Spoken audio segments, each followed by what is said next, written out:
Hi, I'm Zara. And I'm Faith. And we would like you to sit down with us every Wednesday. We're in June. I know. We were deep into the year like 3 months ago. Now we're in. Yeah. It's happening. So obviously, if you've been listening to us for the past month or so, you'll know that I've just ran the half marathon, AJ Bell Manchester half marathon. Woo! We did it. Busy this weekend. I say we. I was just following Faith. Yeah. You've been busy this weekend. Yeah. And to be fair, we're filming this in advance. So I hope that Faith at this point in her life we succeeded. We did it.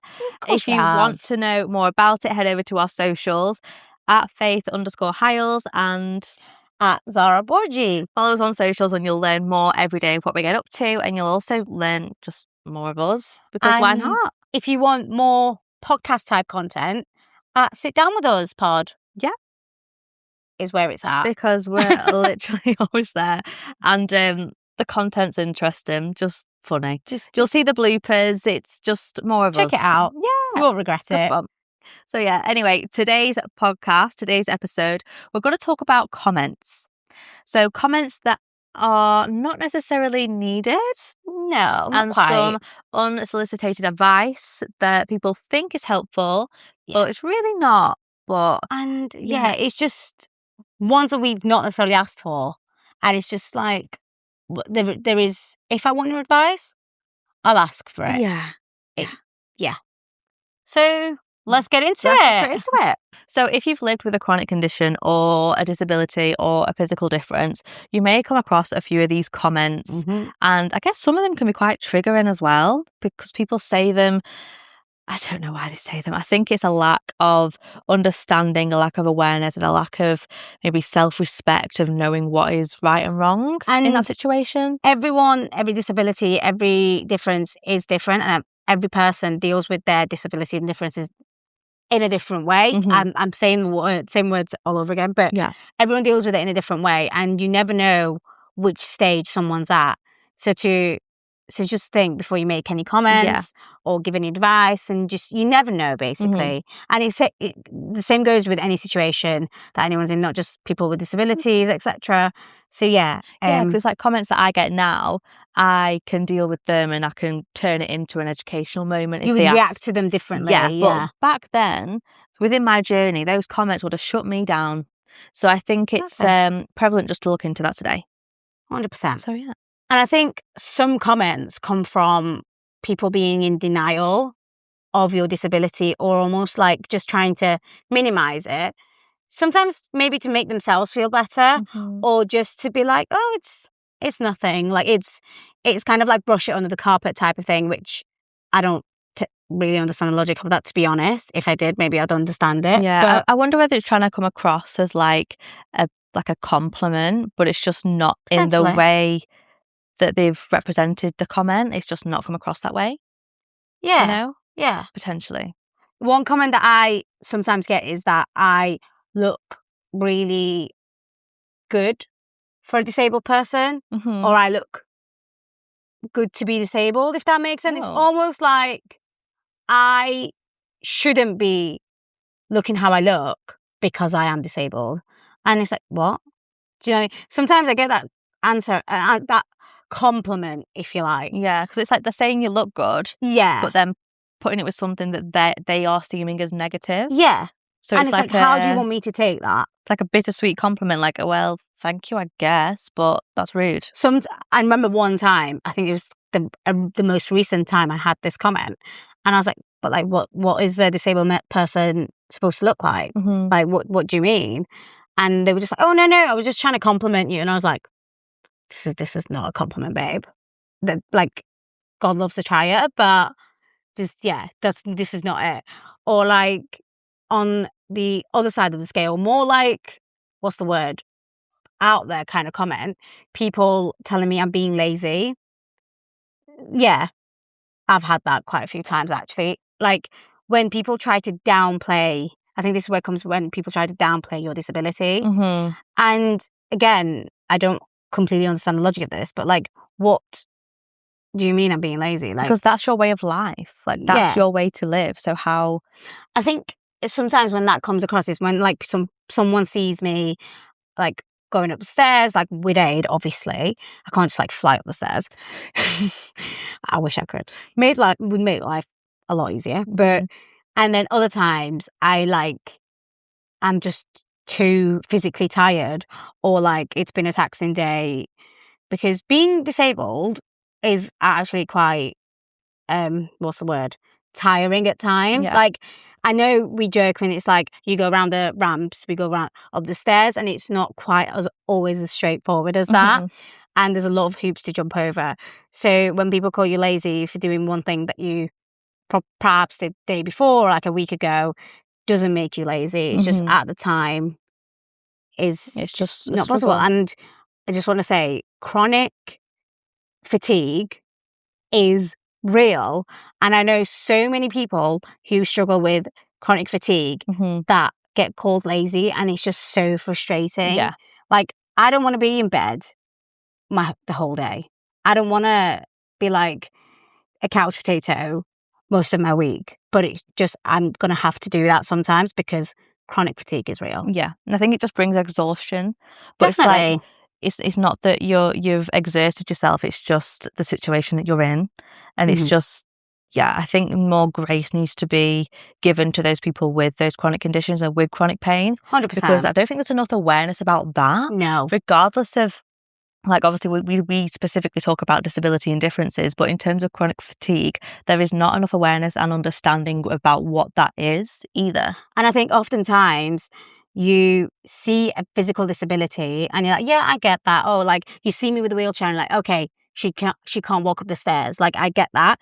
But you don't necessarily, because you don't necessarily see things like chronic fatigue, or they're not necessarily visible at times, then you're like, oh yeah, it doesn't exist. It's not there. It's just laziness. Yeah. It's whatever.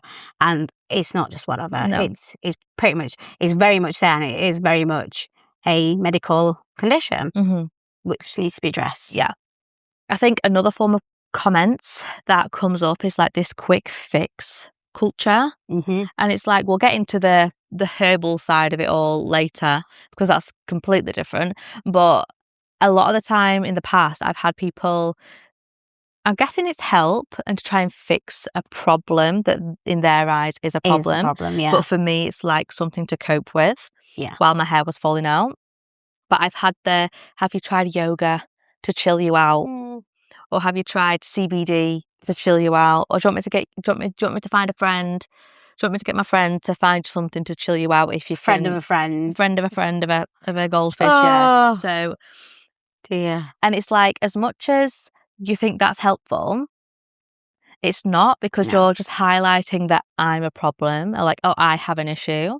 And it's like, if I want to try yoga, I'll try it off my own back, but for no reason than for my own well-being and mindfulness. And also, what makes you think I'm looking for a fix? Yeah. Do you know, maybe I am happy with the things that I've even had really recently people tell me to look into biohacking. What on earth is that? So apparently, I actually don't know. We were like talking in the sauna, and I was trying to understand her, and I was like, honestly, I'm melting. Yeah. It was a lot. I think brain cells melted out my brain. Not gonna lie, like I felt more confused. Oh, like I said, I understand she was trying to help. Yeah, I don't know. I think it's when it's not asked. Like, if I've gone to a doctor's or a specialist and asked for help, yeah. But if I'm just like chilling and you're like, hey, why don't you try some yoga? No. I think it's the same with me. It's like, I get people, like, for example, I'm sure you've seen in the news, especially as like the world is developing and like medical field is developing, there's a lot of cures and experiments with spinal cord injuries, which mine is referred to as, even though it wasn't an actual injury, but funnily enough, a spinal issue is called a spinal injury, I believe. I don't know if that's 100% factual, but yeah. So there's a lot of like research and like experiments done with that, and every time something comes on the headlines, I guarantee you someone that like knows me pops up to me and is like, oh, like, have you seen this? And I'm like, please stop. What if I want to be wheeling about for the rest of my life? Do you know what I mean? I think it's the fact as well that, like, it's where people assume that you want to change it. Yeah. Like that you've not accepted it, that you're unhappy. And it's like, and don't get me wrong, I know many, many people with alopecia, with hair loss, that are not happy. No. You know, and they're not confident to show it because they don't have to show it. You know, like losing your hair is almost losing your identity because 100%. you identify people with their hairstyles. Like it's the natural way or whatever. Yeah. So of course, like people will want to change and will want a fix. And there are remedies for that now. Professional medical remedies. Not like your next door neighbour's 5 times removed cousin. Right, not Dr. Doolittle's herbal remedy. No, that's not a thing. So there's no account. It's not a thing. Yeah. So it's like, I understand when people want a fix, but normally they go out their way to ask someone professional for a fix or for advice. And again, going back to my story, so were you going to say something? No. Oh, going back to my story, maybe like 10-year-old me, 15-year-old me even, 16-year-old me would have seen that. Oh, it's okay. Getting physical there.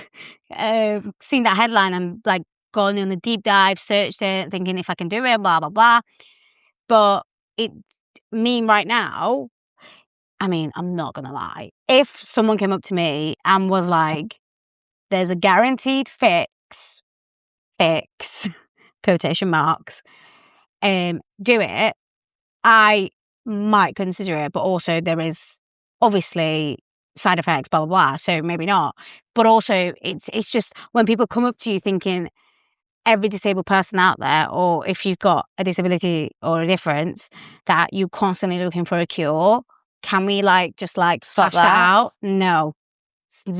Just like not. We said at the beginning, everyone's on a different journey in their life. Yeah. Everyone's disability and physical difference is different. Like not one person has the same story as the next. They might feel similar, but not one person has the same story as the next. No.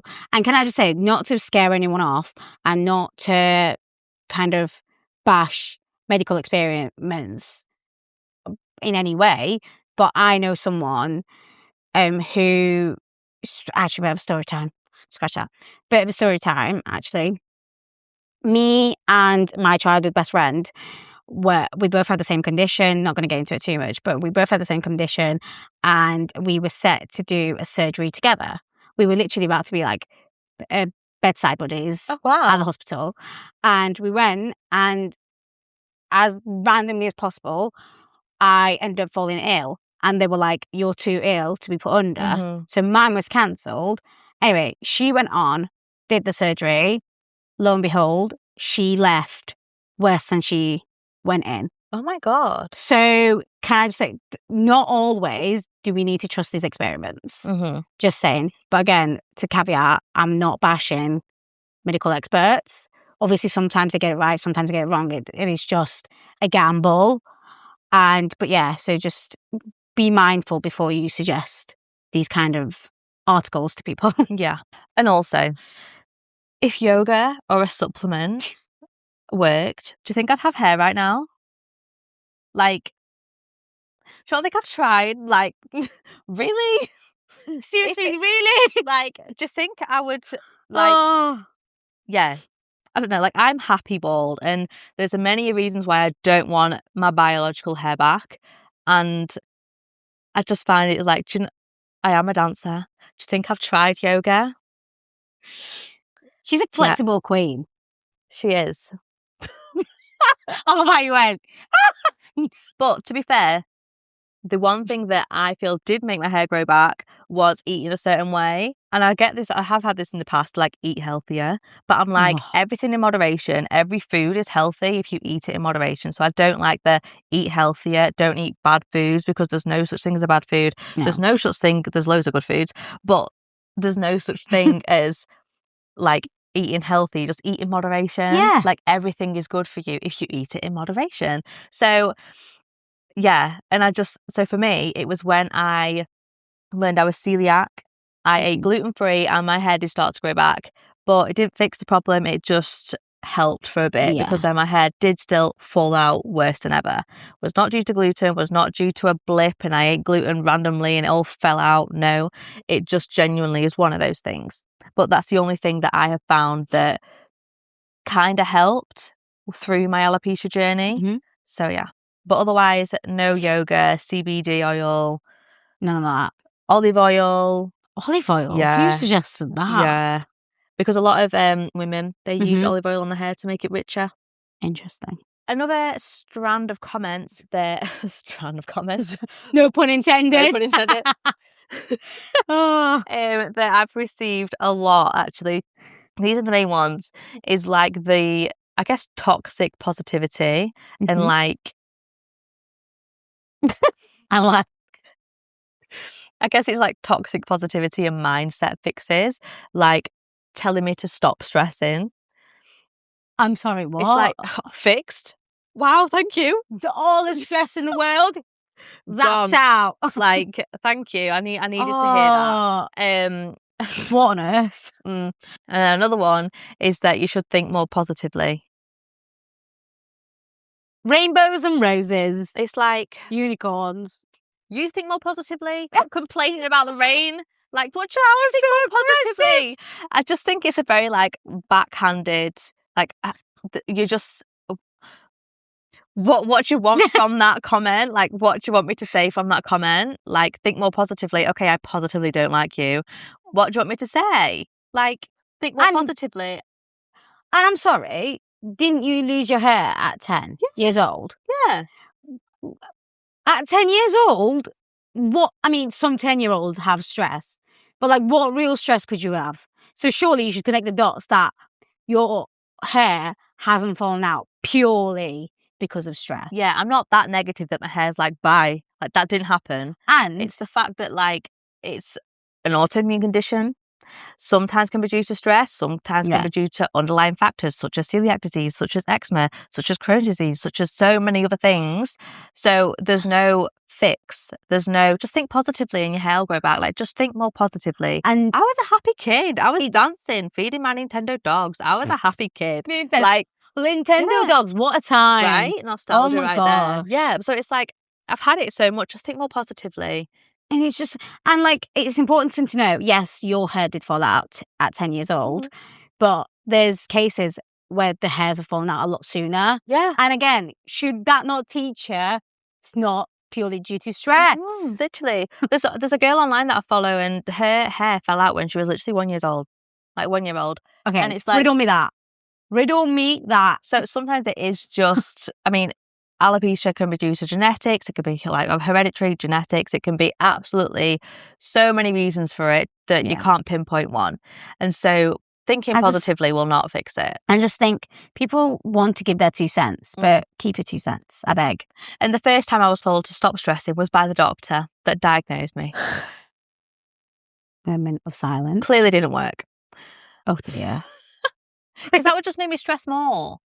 Because if a doctor's telling me to stop stressing, it's like when they say don't itch it, I'm gonna itch it. Don't itch like it. It's like, don't press the red button. Well, I want to press it now because you've just pointed out a red button. Yeah. So a doctor telling me to stop stressing at 10 years old, mate, you made me more stressed. So yeah, stop stressing doesn't fix it. Crazy. And it is like toxic positivity. Like, it's not. They're trying to think of an easy fix, but it just doesn't work. Yeah. But again, we get that a lot. Just stop stressing, babe. Yeah. Let me just, I don't know. You pay my mortgage, mate. Yeah. Do you know what I mean? I'll stop stressing. Pay off my mortgage, pay off my car. But I think the main thing about these comments, that think more positively, stop stressing, look on the bright side. I heard that? Or at least it's not cancer. Like, honestly, I've had that before. It suggests that it's like my mindset that's wrong, and it's my mindset that needs to change, rather than like it hinders the fact and hides the fact that, and doesn't understand that I'm going through this every day. Like, this is my reality every day. 100%. This isn't just a mindset that can change. No. Like, yeah, I think it's that's more frustrating with those kinds of comments. Yeah, I agree. And I think some comments can come from control, and they just wanting to control the situation for you. And I know some people are like problem solvers or whatever, but I'd just like to preface, my disability isn't, first of all, it isn't my problem, isn't a problem to begin with, and definitely not your problem to be dealing with or to be thinking of a fix for or to control. So I say that because I get it so many times at the gym, or like, I think I was once literally in a swimming pool, just like on my merry way, and someone noticed me kind of coming out of my chair to the pool, and they literally, I think I spoke to them for a good 3 minutes before they started giving me exercises. Like, literally, middle of the pool, be like, have you tried this? Have you tried that? Have you tried this? Have you tried... And I'm like, hang on a minute, love. Hang on a bloody minute. Like, I can just about move my legs, and you're telling me to do cartwheels. Not really, but, and it's just like, it's crazy because, again, it goes back to, do you not think I've thought about that? Do you not think I would have researched that? And sometimes the things they mention, I haven't thought about it, or I haven't tried it. And it wasn't because I didn't think it would work. It was just because I'm happy, and I was happy where I was, and I just didn't feel I need to change it. So I'm like, why would I? Yeah. And yes, I know people are like, yeah, but you go to the gym, you do this, you do that. Yes, I go to the gym, but I don't go to the gym because I want to run a marathon. Neither. That's why I'm doing a half marathon. I go to the gym because I want to stay somewhat fit in terms of my core, because obviously doing things as a wheelchair user is a lot taxing. So, for example, picking up something, dropping off something, and just like it's very taxing to your core, especially. So having a strong core is essential as a wheelchair user, and just mainly for mental health. Yeah. So just because you see me at the gym, because I also get these comments at the gym sometimes, it's like, have you tried this? Have you tried that? No. I'm going to stop you there. And I remember one time this guy was like, oh, have you tried da da da da? And I was like, no, I'm not going to. I just walked away. Well, wheeled away, And it's just like, I don't, honestly, sometimes I really don't have the brain cells for it.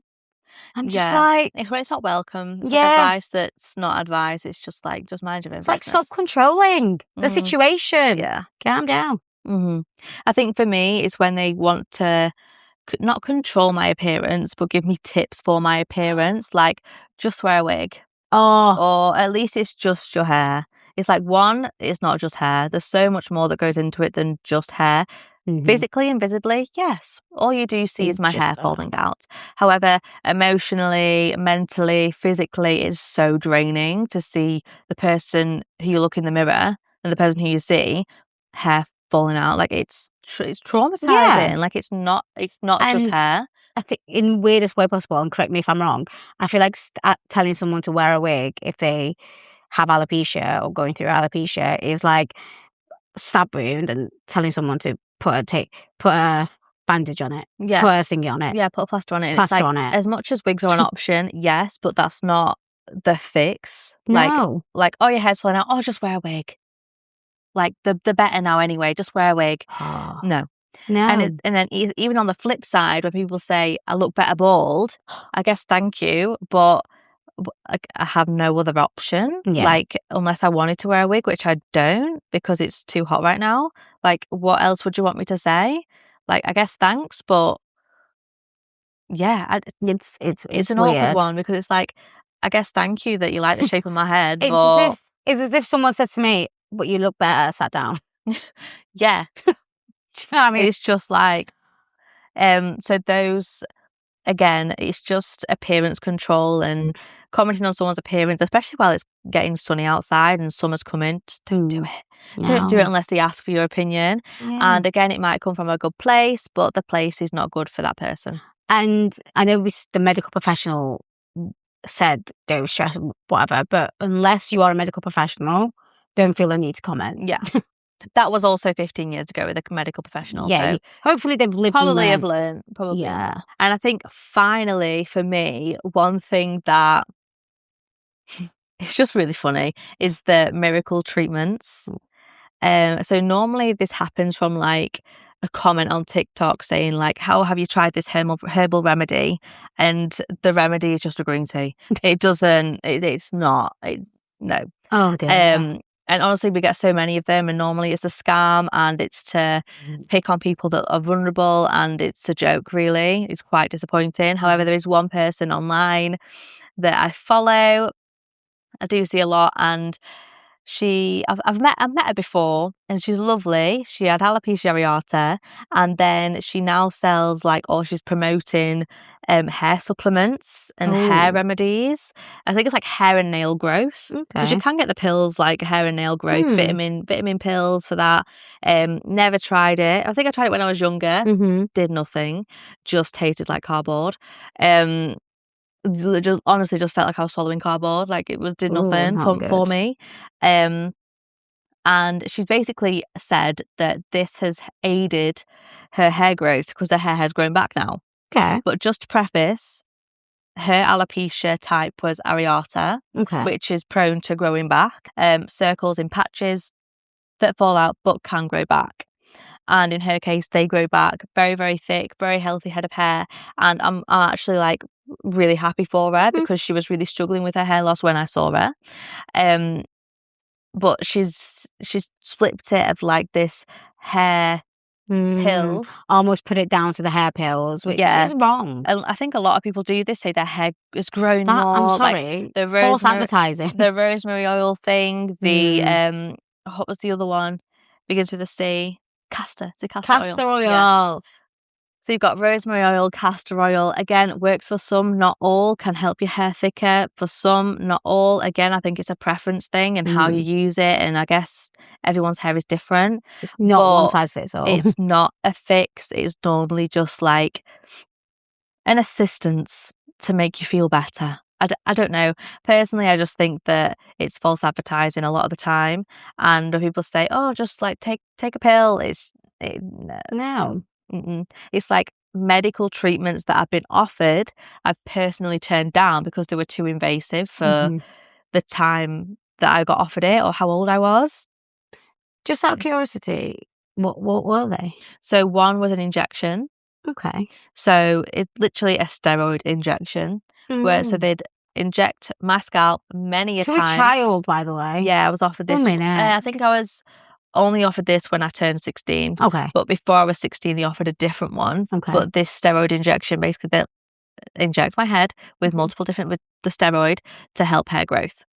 It's not 100%, no 100% success rate. It's different for everyone. Some people, they do it, it falls out again. It's not a long-term fix. The one I was offered before I was 16, so I was still a child. I think you're still a child at 16 as well, but differs with everyone. Was almost this steroid paste, like a solvent solution. It wasn't clear. It would have been like a paste, and it would have meant me, I think, staying in a hospital setting for a good 6 weeks for it to work. Okay. They said it would be very irritable, very hot, very red, very itchy, and it was basically to make this solvent. What way to advertise it? Describing it like make that. This solvent react so badly to my head that I would have almost an allergic reaction to it. I was about to say, yeah. And so my hair would poke through and push it out the pores. I think that was the surely that's not sustainable behind it. Way of getting hair back. That was I was only offered it once, and it was in trials. I think it was very new. I've not researched more into any medical treatments and cures and things like that. There's no cure, by the way. There's just some treatments that may help. But always look at the side effects and the symptoms. 100%. Otherwise, the only thing that I have heard that is, I guess, more successful is the JAK inhibitors, also known as JAK.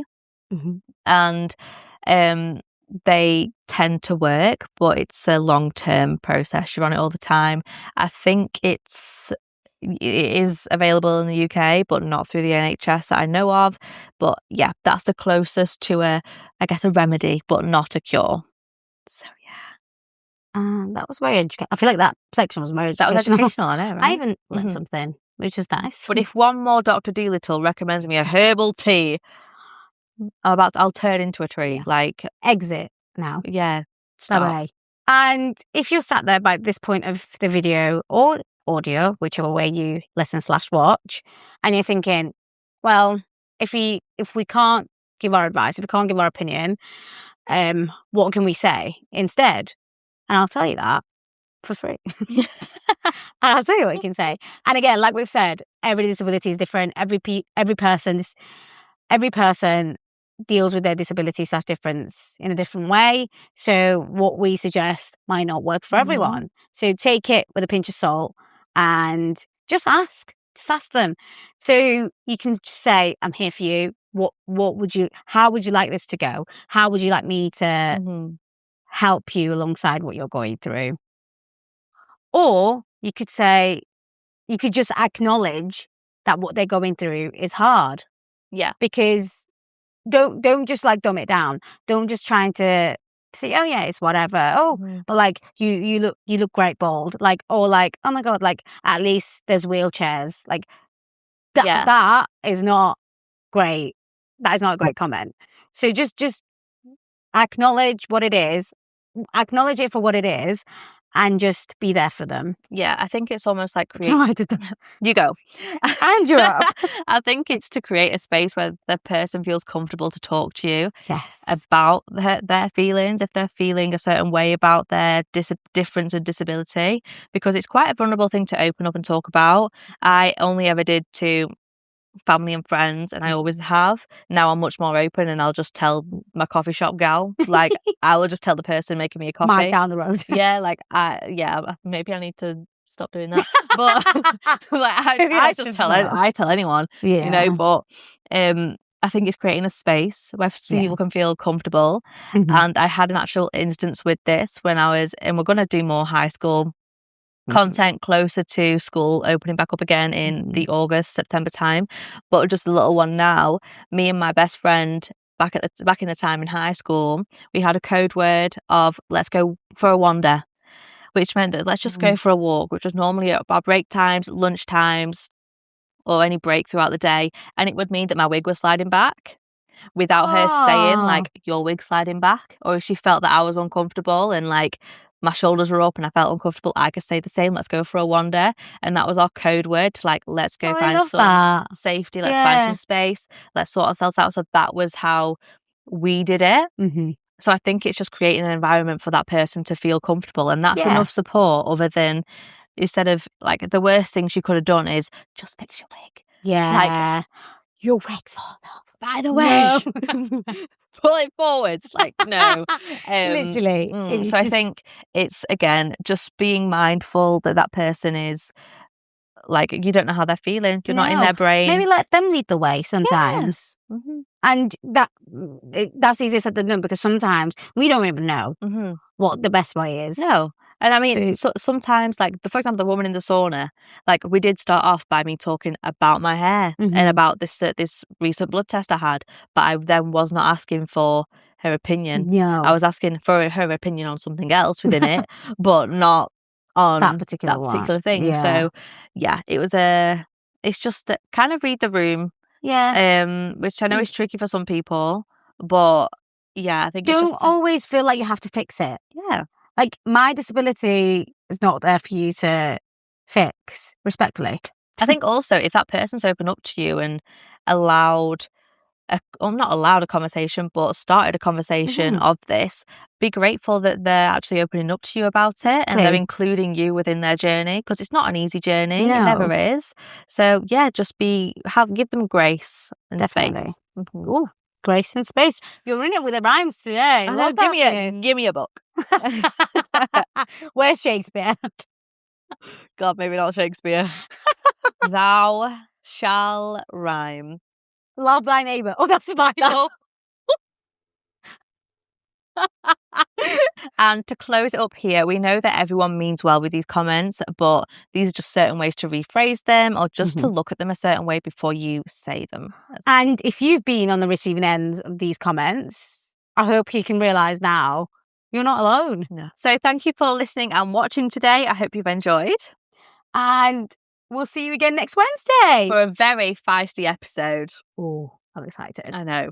Bye. Bye.